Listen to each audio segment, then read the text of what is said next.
3, 2, 1, ignition. We have liftoff. On March 3rd, 2021, SpaceX launched Starship SN10 from Starbase off of Pad A in Boca Chica, Texas. SN10 was the first test vehicle to successfully land. I was there for it, but before we dive into my experience, let me explain how I got there, going back to my childhood. I grew up watching the space shuttle launches. Space was a major hobby of mine.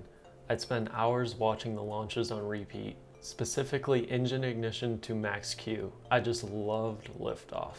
I remember for school dressing up in an orange astronaut costume for Halloween parties and visiting Kennedy Space Center in Florida on family vacations. My hobby came to a halt in 2011 when NASA ended the space shuttle program.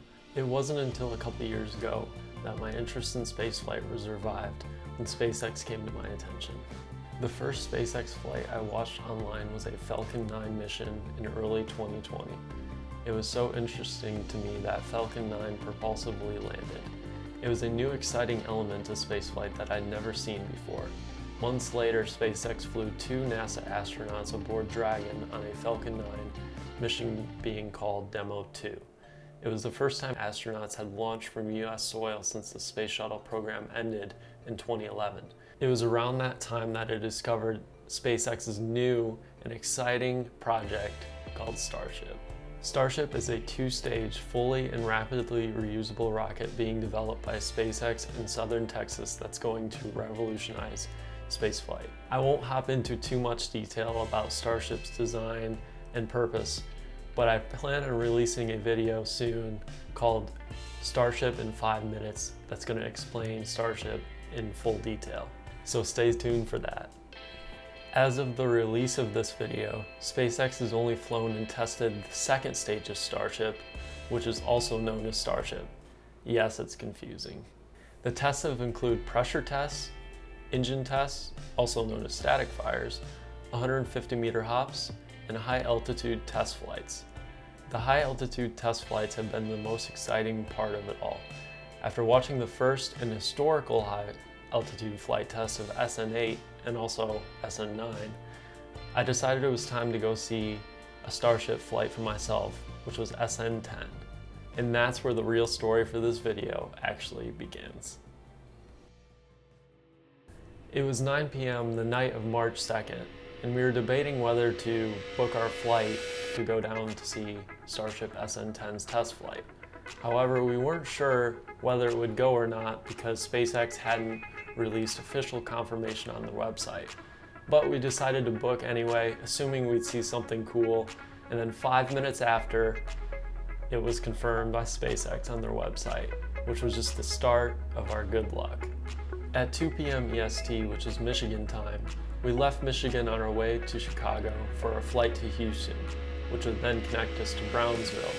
Brownsville was about an hour from where we watched SN10 launch.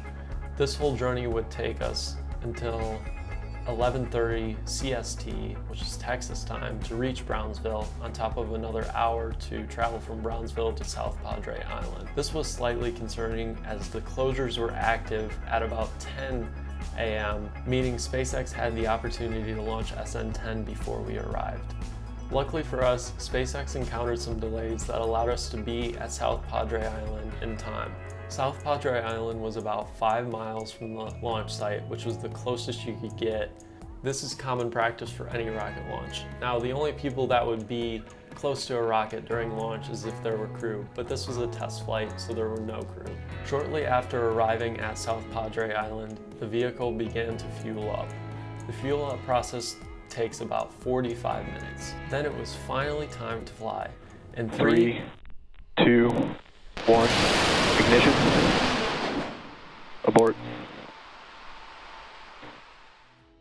SN10 aborted at the last possible moment, which means SN10 basically did a static fire engine test. It was a cool experience hearing the engines for the first time, but we obviously wanted to see the test flight. We were hopeful, but also pretty doubtful that it would fly that day. Then Elon tweeted, explaining the reasoning behind the abort, and said another attempt was on in about 2 hours. We took the downtime to explore South Padre Island and waited for refueling to start again.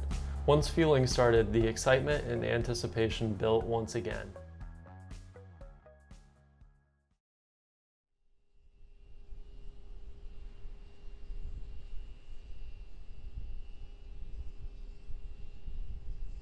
Has 10, 9, 8, 7, 6, 5, 4, 3, 2, 1, ignition.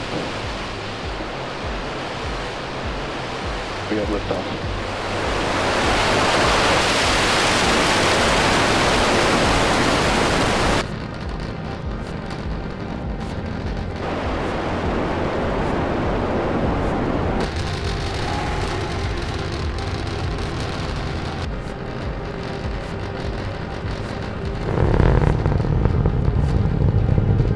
Let's go!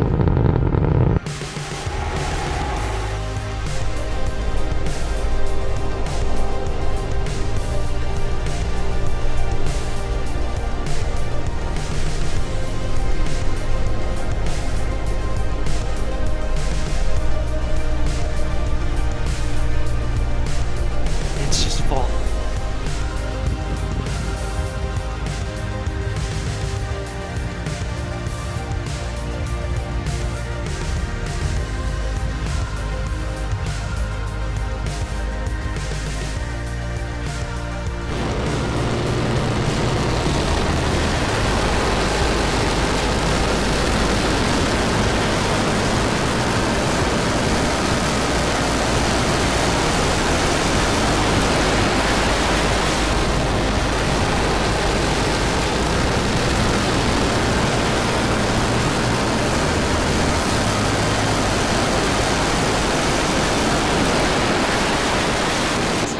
Successfully launched and landed. The views were spectacular throughout the entire flight, and the roaring, thunderous sound of the engines was truly amazing to experience in person. Shortly after SN10's launch, it decided to do a second hop.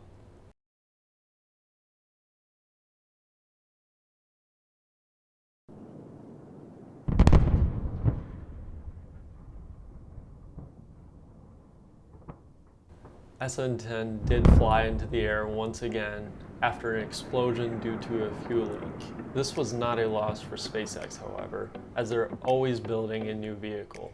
3 weeks after SN10, SpaceX launched SN11, and 2 months later, SpaceX launched SN15, which was successfully recovered and is now on a display stand next to untested prototype SN16. Fun fact, at the time of releasing of this video, SN20 and the first completed booster, B4, are currently awaiting their combined testing campaign for the first orbital test flight no earlier than 2022. SpaceX is testing the Starship system at a rapid pace and is not concerned about losing prototypes during testing. SN10 played an important role proving the landing maneuver was possible. The next day, we hired an Uber to bring us to the SpaceX build site and launch site. There, we were not able just to see the incredible sights themselves, but SN11, which again flew a few weeks later, a lunar Starship nose cone mock-up for NASA, and almost Elon Musk.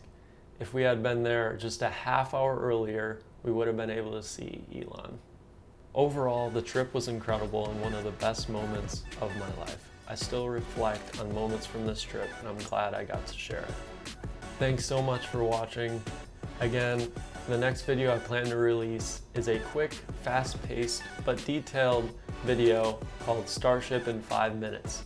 We'll see you then.